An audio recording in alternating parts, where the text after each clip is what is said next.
जवडा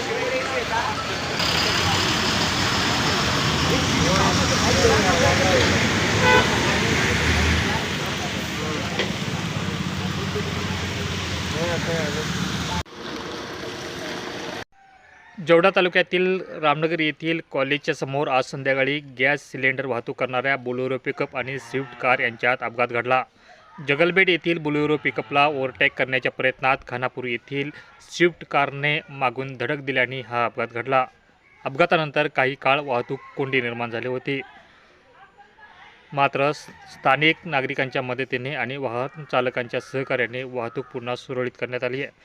सुदैवाने या अपघातात कोणतीही जीवितहानी किंवा गंभीर दुखापत झाली नाही।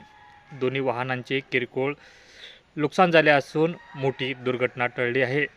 रामनगर कॉलेज परिसरातील हा भाग वर्दळीचा असल्याने वाहन चालकांनी ओव्हरटेक करताना अधिक सतर्कता बाळगण्याची गरज पुन्हा एकदा या अपघातामुळे अधोरेखित झाली आहे।